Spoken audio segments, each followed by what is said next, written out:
बॉलीवुड अभिनेत्री और बीजेपी सांसद कंगना रनौत अक्सर अपने बयानों को लेकर सुर्खियों में रहती हैं। एक बार फिर से उन्होंने कुछ ऐसा कह दिया है जिससे सियासत शुरू हो गई है। कंगना रनौत ने हाल ही में एक इंटरव्यू में किसान आंदोलन पर विवादित बयान दिया है, जिससे राजनीतिक हलकों में हड़कंप मच गया है। कंगना ने कहा कि किसान आंदोलन के नाम पर हिंसा फैलाने की साजिश रची गई थी। उन्होंने यह भी दावा किया कि अगर केंद्र सरकार मजबूत नहीं होती तो किसान आंदोलन के दौरान पंजाब को बांग्लादेश बना दिया जाता। कंगना रनौत के इस बयान ने राजनीतिक हलकों में नई बहस छेड़ दी है। विपक्षी दलों ने इसे किसानों के अपमान के रूप में देखा है, जबकि बीजेपी सांसद के इस बयान ने पार्टी को मुश्किल में डाल दिया है। कांग्रेस के नेताओं ने इसे राष्ट्रीय सुरक्षा से जोड़कर देखा और कहा कि बीजेपी और केंद्र सरकार को इस बयान पर जवाब देना चाहिए। यह देखना दिलचस्प होगा कि बीजेपी इस मामले में क्या रुख अपनाती है। कांग्रेस ने इस मुद्दे को लेकर सरकार पर दबाव बनाना शुरू कर दिया है। इस विवाद के आने वाले दिनों में और भी गहराने की संभावना है, खासकर तब जब किसानों के मुद्दे पर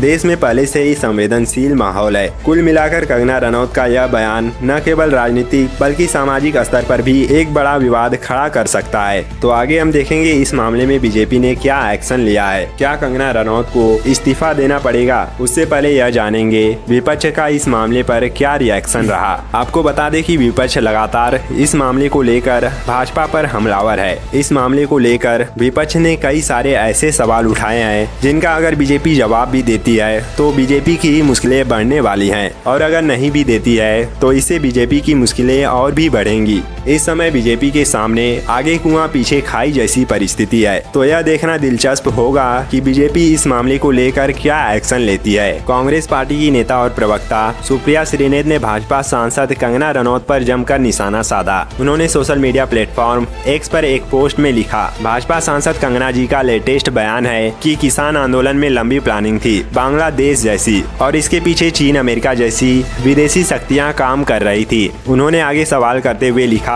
क्या यह कंगना की निजी राय है या यह बीजेपी और सरकार का मत है? क्या बीजेपी और सरकार भी यह मानती है कि अमेरिका और चीन हमारे देश के अंदर अस्थिरता पैदा कर रहे हैं? उन्होंने आगे सवाल करते हुए लिखा, अगर मोदी सरकार को लगता है कि विदेशी ताकतें हमारे देश के अंदरूनी मामलों में दखल दे रहे हैं तो इसके बारे में क्या कदम उठाए जा रहे हैं? किसानों को बीजेपी नेताओं ने बहुत अपशब्द बोले हैं। अब उनकी सांसद अन्नदाताओं को हत्यारा और बलात्कारी भी बोल रही हैं। इसका जवाब हम नहीं, बस कुछ ही दिनों में हरियाणा देगा। लेकिन राष्ट्रीय सुरक्षा पर सवाल खड़े किए गए हैं तो बीजेपी और सरकार को जवाब देना ही पड़ेगा। अगर ऐसा नहीं है तो यह सांसद कान पकड़कर माफी मांगे। अब आइए जानते हैं कंगना रनौत के इस विवादित बयान पर भाजपा की तरफ से क्या एक्शन लिया गया है। किसान आंदोलन पर एक्ट्रेस और सांसद कंगना रनौत के बयान से भाजपा ने खुद को अलग कर लिया है। न्यूज एजेंसी पीटीआई ने सोमवार को भाजपा की प्रेस रिलीज जारी की। इसमें लिखा है, पार्टी कंगना के बयान से असहमत है। कंगना को पार्टी के नीतिगत मुद्दों पर बोलने की इजाजत नहीं है।